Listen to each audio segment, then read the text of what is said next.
s'agite autour de nous, que les montagnes chancellent, que les mers se déchaînent, les peuples se soulèvent, tu restes le même, malgré la confusion, la peur dans les nations, quelle que soit la saison, fidèle est ton nom, que les montagnes chancellent, que les mers se déchaînent, les peuples se soulèvent, tu restes le même, malgré la confusion, la peur dans les nations, quelle que soit la saison, fidèle est ton nom.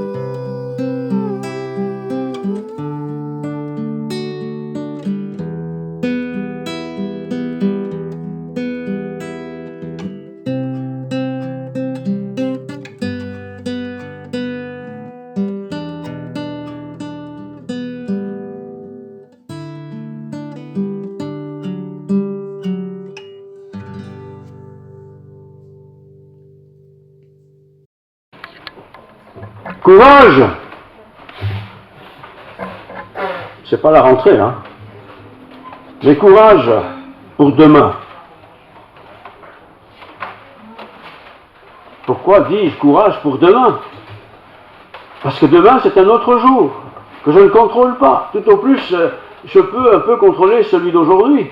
Et encore, c'est pas sûr. Courage pour demain. Mais peut-être que demain, justement, parmi nous, quelqu'un va se faire opérer. Voilà, l'hôpital va se faire opérer. Si tu es dans le cas, courage, parce que le Seigneur est aussi avec les chirurgiens, le monde médical. Courage, parce que dans quelques semaines, certains élèves ont un deuxième examen, un examen de repassage. Et ça peut être très frustrant de savoir qu'il faut retourner à l'école faire un examen. Je vous dis, courage de la part du Seigneur.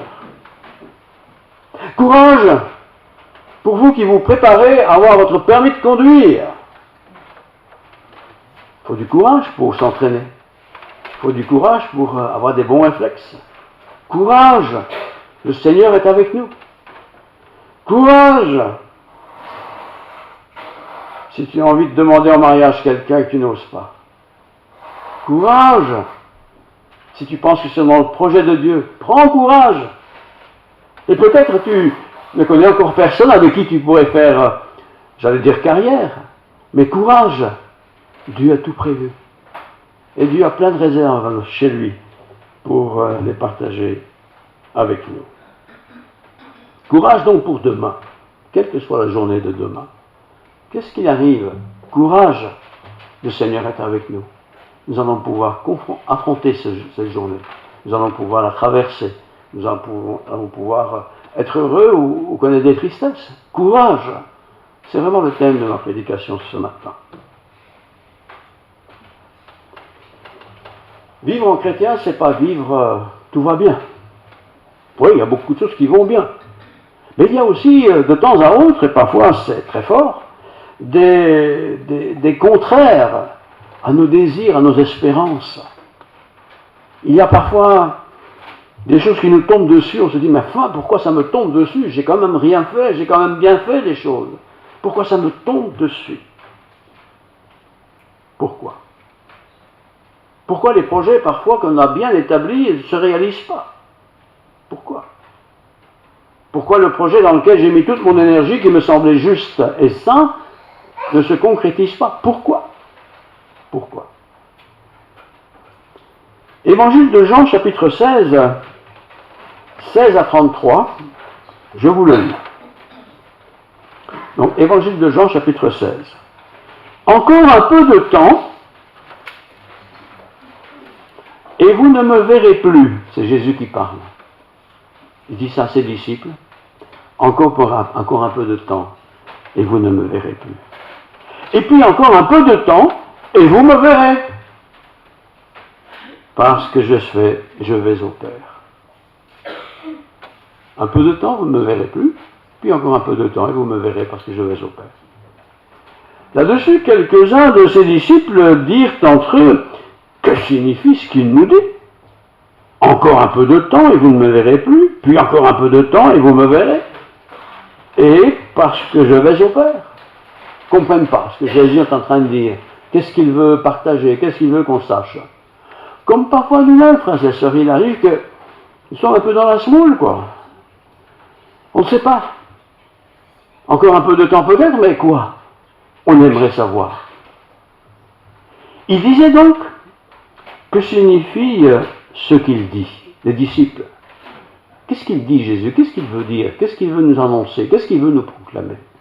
Que signifie ce qu'il dit? Encore un peu de temps, mais nous ne savons même pas de quoi il parle.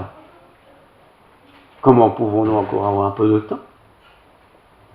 Jésus, sachant qu'il voulait l'interroger, remarquez bien les détails, Jésus, sachant qu'il voulait l'interroger, les disciples, leur dit, et ils n'osent pas, leur dit, vous vous questionnez les uns les autres sur ce que j'ai dit.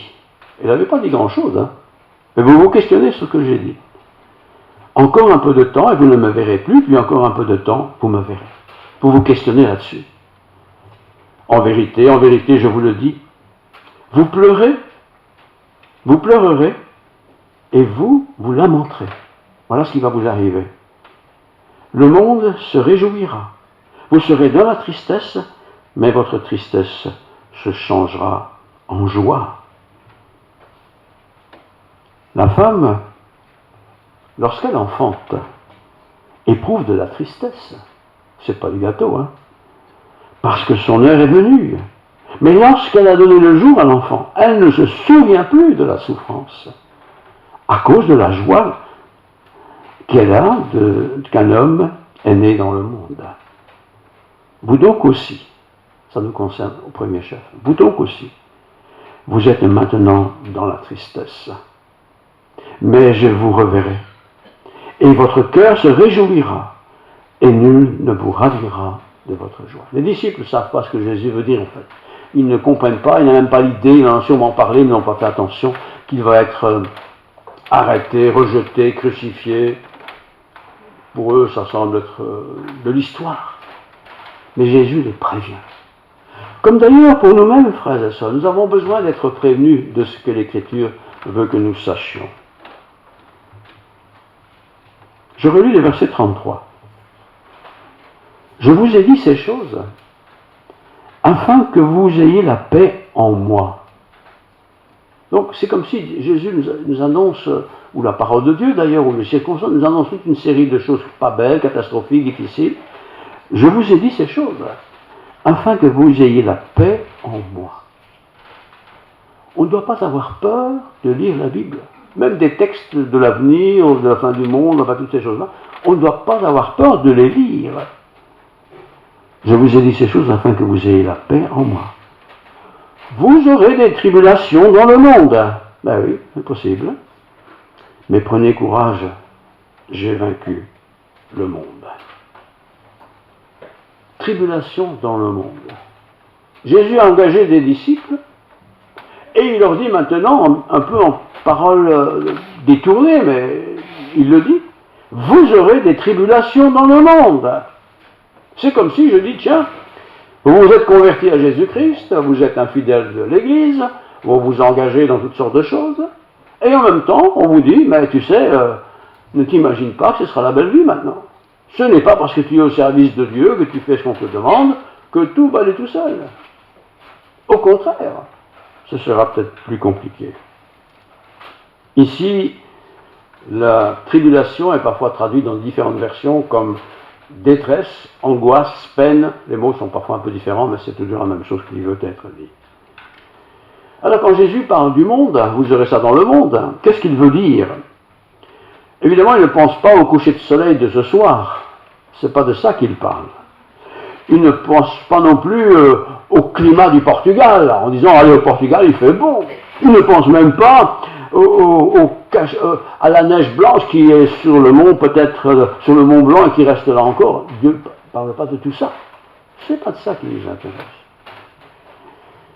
Jésus pense, et c'est ça qui doit être pénible pour le chrétien, il pense à cette création qui était parfaite, qu'il a créée, parfaite, mais qui est tombée dans le péché. Et nous devons le savoir, frères et sœurs, adultes, jeunes enfants, ados, nous devons savoir que nous vivons dans un monde qui est tombé dans le péché. Et si vous êtes un peu friand des lectures de presse, disons philosophique et tout ça, et religieuse, vous aurez remarqué que la religion est souvent attaquée. Souvent. On méprise quelque part les croyants. On méprise, c'est-à-dire, allez, ce sont des gens, ils sont simples, ils sont modestes, ils ont besoin de ça pour être forts, ils vont à l'église. Mais nous n'avons pas besoin de ça. Combien de fois nous entendons ce genre de discours? Et nous l'entendrons de plus en plus parce que la foi du plus grand nombre disparaît. Qui a la foi aujourd'hui? Vous, certainement, qui êtes là, vous avez la foi, c'est bien. Persévérez, grossissez dans cette foi. Mais autour de nous, il y a beaucoup de gens qui n'ont pas la foi. Ils n'y croient pas. Ils n'y croient pas parce que pour eux, tout ça, c'est de la foutaise. C'est fait pour les simples, pour les modestes, pour ceux qui n'ont pas de force. Alors qu'en Christ, nous avons toute la force. Jésus, quand il dit cette phrase, il ne pense pas au Portugal, il ne pense pas à la Californie, il ne pense pas à des grandes vacances. Non, il pense à autre chose. Quelque chose qui est de loin, mais de très loin, meilleur que tout ce que le monde peut proposer comme cadeau pour la vie.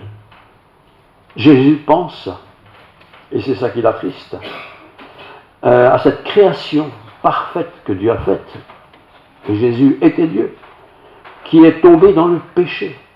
C'est à ça qu'il pense. Et il dit quelque part, vous qui êtes chrétiens, nés de nouveau, vous vivez dans un monde pas qui est sans péché, mais qui est dans le péché, jusqu'au cou, jusqu'à la tête. Et nous avons vu, et si vous n'avez pas vu, lisez-le, vous le verrez dans la presse, des dessins qui ont été faits, c'est scandaleux de scandaleux. L'Église catholique, et d'ailleurs en France, est très très fâchée contre les autorités pour avoir pris cette image de la selle, qui est une image évidemment, et pour en faire ce qu'ils en ont fait, quoi. C'est scandaleux. Scandaleux de scandaleux. On ne se moque pas de Dieu. Et quand on se moque des enfants de Dieu, c'est comme si on se moquait de Dieu. Et si on se moque de vous à l'école, ne soyez pas inquiets. C'est comme s'ils s'étaient moqués de Dieu. Ça leur tombera sur le paletot, soyez-en sûrs. Mais Dieu ne nous dit pas, eh bien, ton voisin, il t'a dit ça, tu vas te venger. Non, on n'a pas à se venger. Laissons faire le Seigneur. Et le Seigneur, quand il le fait bien. Jésus pense, évidemment, non pas à de la neige fondue ou un soleil qui ne chauffe plus. Il pense dans ce texte à la gravité, à la profondeur, à l'intensité du péché. Alors le péché, quand on en parle, on dit, ouais, c'est le petit gamin qui a volé dans le porte-monnaie de maman, ou l'autre qui a fumé une cigarette en cachette, oui, tout ça c'est peut-être du péché, mais ça n'en est pas non plus. Il faut arrêter ça. Le péché, c'est faire des choses que Dieu a strictement interdites. C'est ça le péché. Et dans ce sens-là, nous sommes tous des pécheurs, parce que toujours, nous, demain, après-demain, notre jour, un autre matin, un autre soir, peut-être nous faisons une chose que nous ne devrions pas faire. Nous sommes aussi des pécheurs. Mais Dieu est bon. Qu'est-ce qu'il dit? Ah, tu as reconnu ton péché? C'est pas la peine de te flageller pendant des semaines et des mois. C'est pas la peine d'aller faire pénitence. Confesse ton péché. Reconnais-le. Et si ça concerne quelqu'un, va demander pardon à la personne qui est victime de ton péché. Confesse ton péché. Et tu seras pardonné. Demain, courage. Ah oui, courage parce que, voilà, on a fait quelque chose qui n'était pas bien, par exemple dans la famille. On a dit du mal, on a fait du mal, on a peut-être volé dans le porte-monnaie de papa ou de maman ou quelque chose comme ça. Mais ça fait déjà des semaines, peut-être des mois, peut-être même des années. Et on n'a pas demandé pardon. Eh bien, Satan, il va nous dire, c'est bon, ils ne savent même pas, ils n'ont même pas remarqué, laisse tomber. Non. Parce que si ça nous revient à l'esprit, c'est l'Esprit de Dieu qui veut sortir ça de nous, qui veut nous sanctifier, qui veut nous purifier. Et il nous dit, puisque tu as fait ça, va trouver la personne. Et dis-lui, enfin, c'est pas possible, qu'est-ce qu'il va croire de moi? Oui, il va croire ce qu'il va croire. Mais il peut croire ce qu'il veut de toi. Ce que tu as besoin de savoir, c'est ce que Dieu croit de toi. Et quand Dieu touche mon cœur, mon âme, notre âme, pour quelque chose qu'on a fait et qu'on n'a pas demandé pardon, Il ne fait pas ça pour nous torturer. Il fait ça pour nous libérer de ce péché qui est encore peut-être en nous. Exemple qui n'en est pas, mais un exemple. Tu as crevé le pneu du voisin de sa voiture. Tu ne l'as jamais dit. Parce que tu as envie de l'embêter. Et puis 3-4 ans après, ça te revient dans l'esprit. Le voisin n'est pas mort, sa voiture est toujours la même, mais toi tu as ça dans ta tête. Pourquoi j'ai fait ça? Pourquoi j'ai fait ça? Et là, peut-être le Seigneur est en train de te dire, il faut réparer ça. Tu ne peux pas réparer le pneu, d'accord, mais il faut le réparer. Il faut aller dire à ton voisin, n'importe qui, c'est moi qui ai crevé ton pneu. Je demande pardon, je vais rembourser les frais de la réparation du pneu. Ça, c'est la repentance. Alors la repentance, c'est pas dire Seigneur, pardonne-moi mes petits péchés. Ça, c'est pas de la repentance, ça. La repentance, c'est capter le point central de quelque chose qu'on a fait en conscience et pour lequel on n'a pas demandé pardon. Et si on ne le fait pas, je vous assure que jusqu'à la fin de votre vie, ça vous poursuivra. Jusqu'à la fin de votre vie. Et même si la personne entre-temps meurt, ce qui est possible, ça vous poursuivra quand même. Mais pourquoi je n'ai pas été demandé pardon à cette personne? Le pardon est important. Et les disciples sont dans la découverte là. Ils ne comprennent pas cette notion. Si, ils comprennent bien la notion du pardon. Mais qu'on puisse être pardonné. Jésus, remarquez bien, ne dit pas vous aurez sûrement et probablement des tribulations dans le monde. Il dit non, vous aurez des tribulations dans le monde. Et lorsqu'on est chrétien, et quand je dis chrétien, je ne veux pas dire protestant, hein, je veux dire chrétien où Christ a sa place dans notre vie lorsqu'on devient chrétien et qu'on a reçu le Christ. Il y aura des moments où nous serons dans la tribulation, dans le conflit, ça ou ça, ça ou ça, le bien ou le mal, quel est choisir? Parfois on n'a pas le temps de choisir, on a déjà exécuté avant de choisir. Mais je l'ai fait, c'est trop tard. Alors il faut que je demande pardon, difficile. C'est aussi ça la vie chrétienne. La vie chrétienne, c'est pas ça. La vie chrétienne, c'est être purifié de tout péché. Alors on peut se purifier une fois tous les 10 ans. Certains font ça, hein. Ou à une occasion dans l'année, on va demander pardon pour tous les péchés. C'est pas comme ça que ça fonctionne. Ce sont les péchés spécifiques.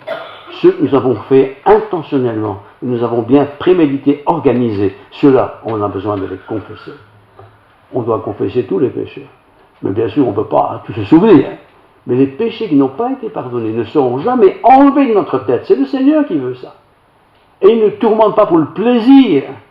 Il nous tourmente ou nous poursuit pour que nous confessions. Oui, j'ai fait ça.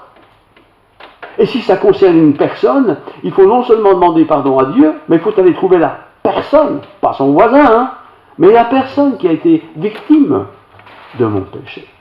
Par exemple, tu as dit du mal de quelqu'un. Allez, au prof à l'école. Ah, monsieur, madame, c'est lui, hein, le coupable, je l'ai vu. Hein.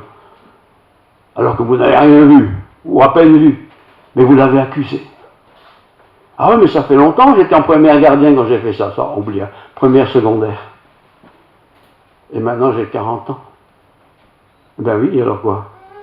Tu crois que ça va être oublié? Il faut les confesser. Peut-être que le professeur en question, il est mort. Mais peut-être que la personne n'est pas morte. Celle qui a été accusée de moi, par moi. Il faut aller la trouver. Peut-être qu'eux ne se souviennent plus de tout ça. Mais moi, je m'en souviens. Et aussi longtemps que je m'en souviens, je serai tourmenté. Ça, c'est si je suis un enfant de Dieu. Parce que le Seigneur veut me purifier de tout péché. Hein. On se purifie, bien sûr, très facilement. Oui, Seigneur, pardonne-moi mes fautes. Hein. Oui, bah, c'est pas une prière, ça. Tout le monde demande ça. Mais demandez pardon. Et quand on passe par là, on vit une expérience spirituelle très forte. C'est pas pour l'expérience qu'on fait ça, mais on la vit.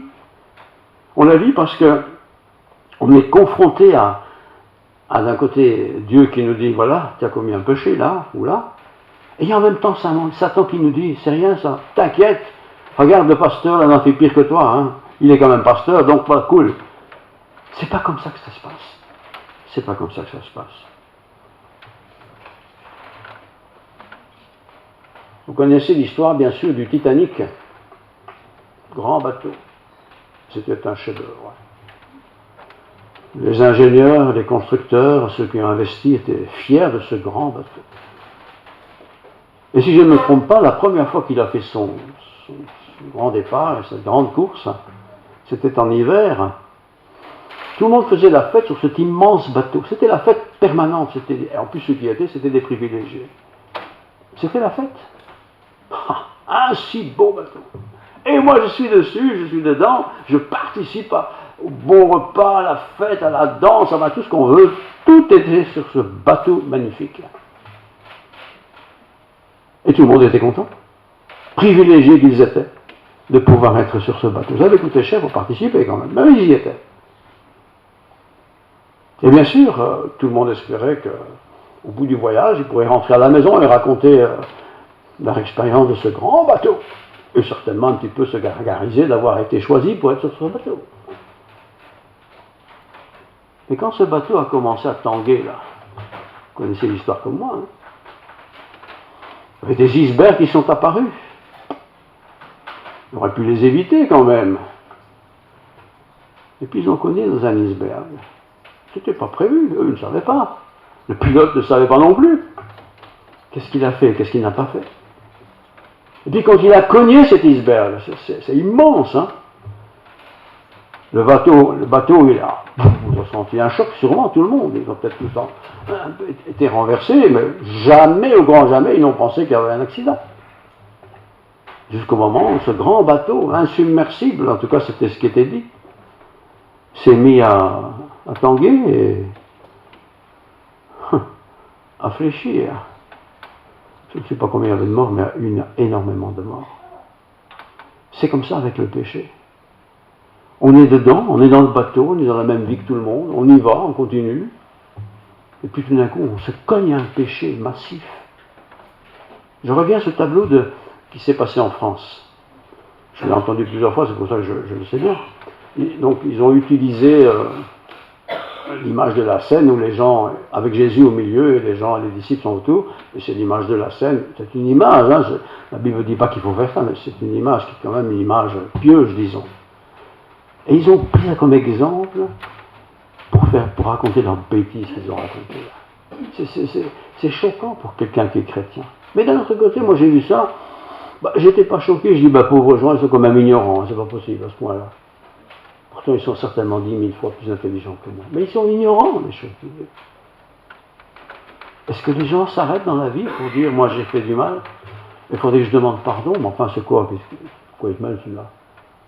De quoi il se mêle? Moi je me mêle de rien, mais le Seigneur se mêle de tout. Titanic, tu étais beau, tu étais grand, tu étais insubmersible et tu as coulé. Tu as coulé parce que tu as cogné quelque chose qui était blanc, c'est-à-dire un iceberg. Le péché, c'est aussi ça.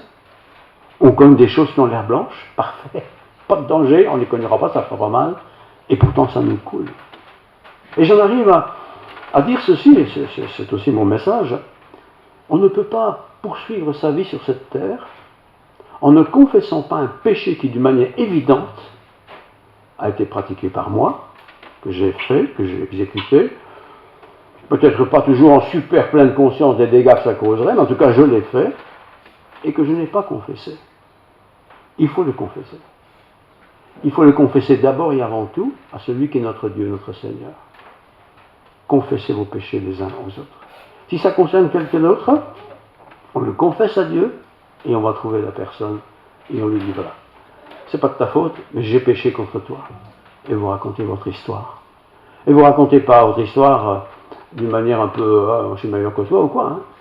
Avec des larmes peut-être, avec de la tristesse, avec du chagrin, avec de la peine, parce que c'est difficile à faire ça. C'est difficile de demander pardon, alors quand c'est quelque chose qui s'est passé il y a déjà peut-être 1 an ou 2 ans, je ne sais pas, ou 1 semaine. Demandez pardon.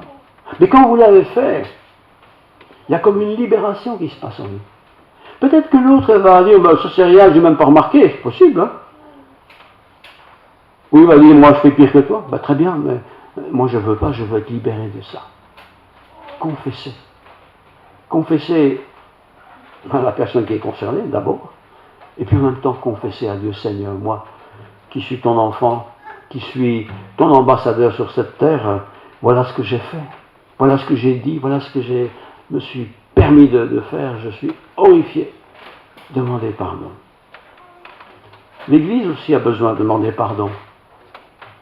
L'Église est offensée, l'Église de France est offensée aujourd'hui par les dessins qui ont été montrés. Mais l'Église de France aujourd'hui n'aurait-elle pas aussi besoin de confesser ce qu'elle a fait au cours des âges? Massacrer des gens comme ils l'ont fait parce qu'ils n'étaient plus tout à fait catholiques, il aurait peut-être besoin de confession. Il aurait peut-être besoin aussi de confession dans d'autres domaines, dans d'autres religions. Le péché est toujours la conséquence d'une alerte. Je ne me lève pas au matin et dis aujourd'hui je vais pécher. Hein.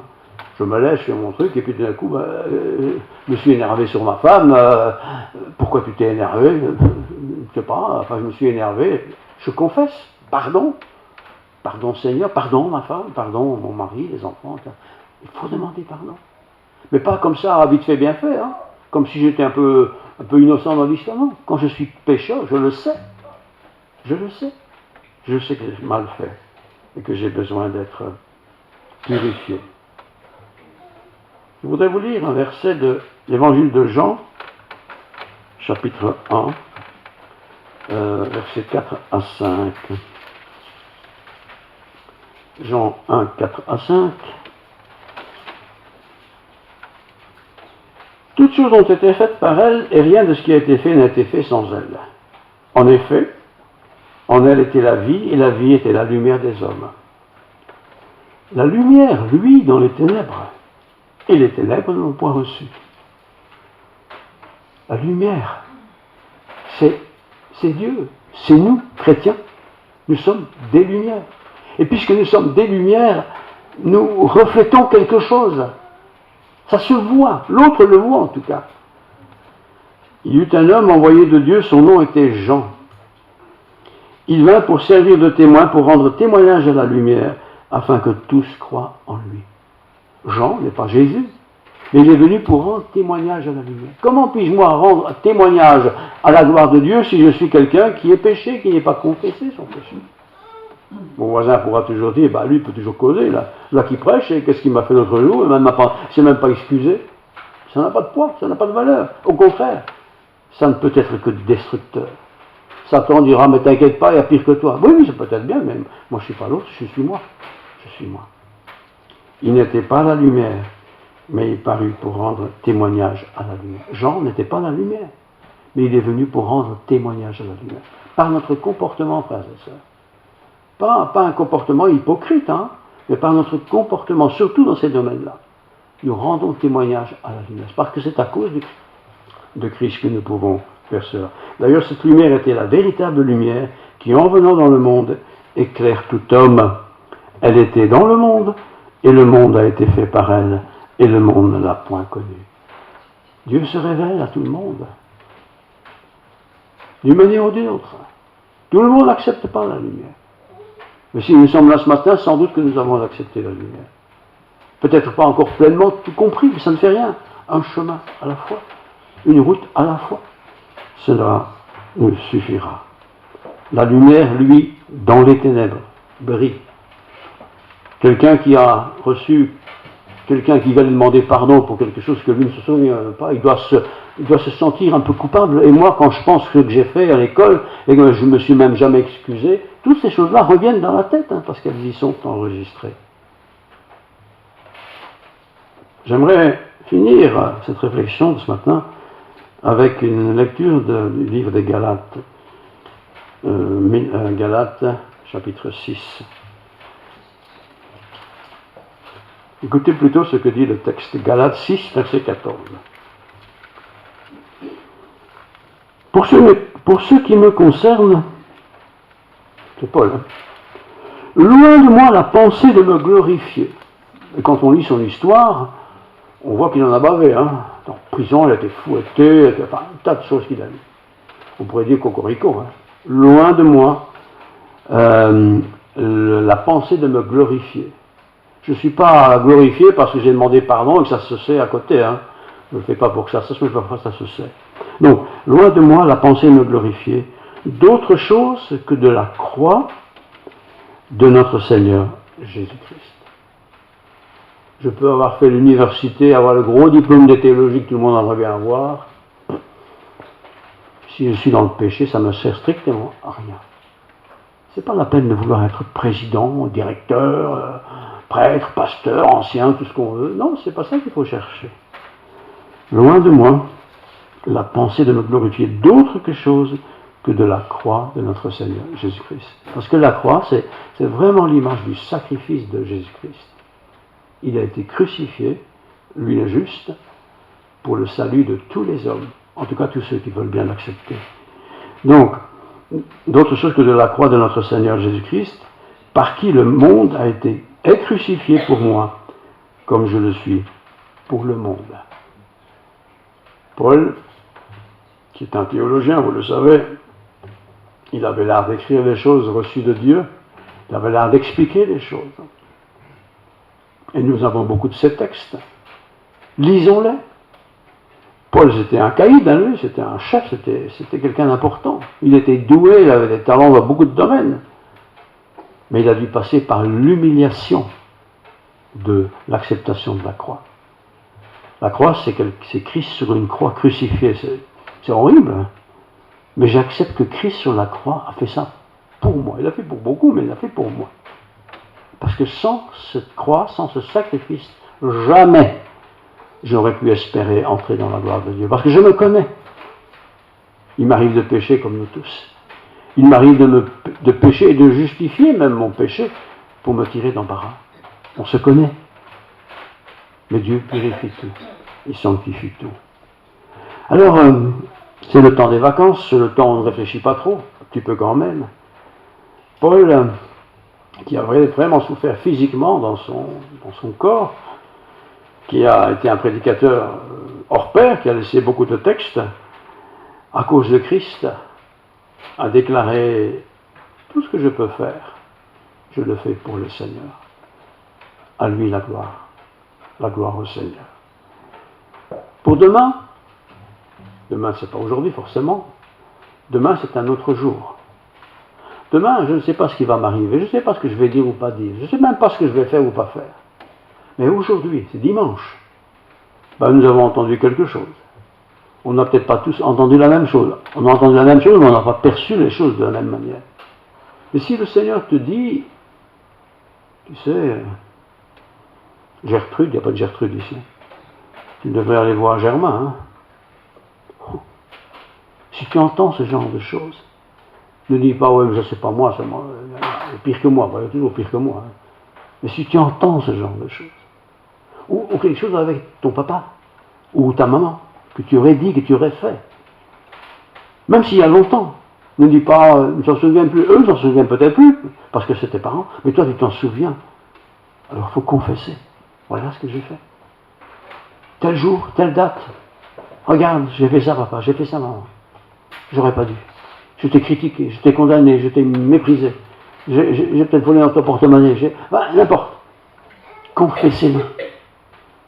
Et si vous pouvez le réparer, réparez-le. Une parole mal dite, on ne sait pas la réparer. Mais si j'ai pris 50 €, ça je peux réparer, hein, avec intérêt d'ailleurs. Ça je peux faire. Je ne peux pas le faire tout de suite, mais je peux le faire demain ou après-demain. Pour que nous ayons la paix. La paix, pas n'importe quelle paix. La paix de Dieu. Sinon, Dieu n'est pas tortionnaire, mais régulièrement il va me rappeler ce péché que tu n'as pas confessé. Et ce péché va me tourmenter jusqu'à la fin de mes jours. Alors je n'ai pas envie d'être tourmenté par mon péché, donc je le confesse, et si je peux le réparer, je le répare. Je ne peux pas tout réparer, mais ça, si je peux le faire, je le fais. Faites-le. C'est ce qu'il faut absolument, c'est ce à quoi il faut s'engager absolument. Tout est organisé, tout est préparé par le Seigneur. Les acomptes ont déjà été payés pour ma demande de pardon et ma confession. Le Seigneur a payé, il m'a effacé mon péché. Mais à moi de prendre le temps de réfléchir, bien sûr, une première chose, et de réparer. J'ai peut-être un vélo, il y a des fuites dans mon pneu. Mais j'ai fait des fuites à celui de ma mère aussi. J'ai fait des fuites à celui de mon frère. Il y a des fuites partout. C'est moi. Tu fais quoi? Tu ne peux pas dire je ne sais pas qui a fait ça. C'est moi. faut réparer. Faut réparer. Alors, ne passons pas des semaines et des mois à dire oui, ça va passer. Non, non, ça ne passe jamais. Mais ça se répare, ça se pardonne, ça s'efface. Et quand Dieu a effacé une chose, soyez sûr d'une chose, c'est que jamais plus Dieu va nous rappeler ce qui s'est passé. Peut-être mon cerveau, encore un peu terrestre, va me rappeler, mais là je peux dire, mais Christ m'a pardonné, c'est tout, je n'en parle plus, c'est effacé, c'est oublié, c'est tout. Le monde va peut-être encore me juger sur une affaire, peut-être, oui, mais c'est pardonné, c'est effacé, c'est oublié. Soyez en paix, frères et sœurs, soyez en paix, c'est important. C'est important de pouvoir terminer la journée tranquille. Important de tirer le mois, l'année, la fin de nos jours tranquille. Hein? Ne dis pas demain, je demandais pardon, je verrai bien comment je suis bien disposé. Demain, non, c'est un mauvais jour, c'est un autre jour, il n'appartient pas. Mais maintenant, soyez en paix avec le Seigneur. Prions. Seigneur, merci pour ce beau texte que nous venons de lire.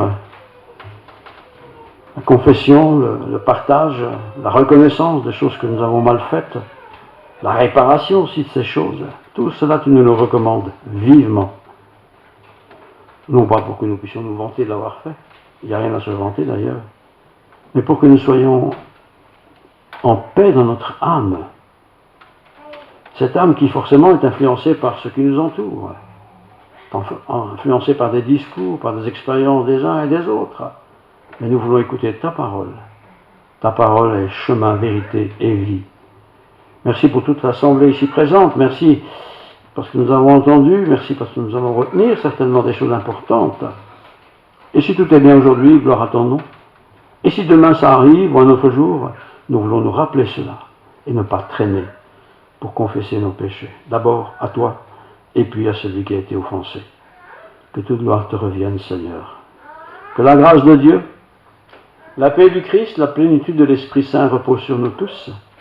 Que ce soleil qui nous fait tellement de bien en ces jours soit aussi comme l'image de ta présence qui fait du bien dans nos cœurs, dans nos vies, dans nos familles. Gloire à ton nom. Amen.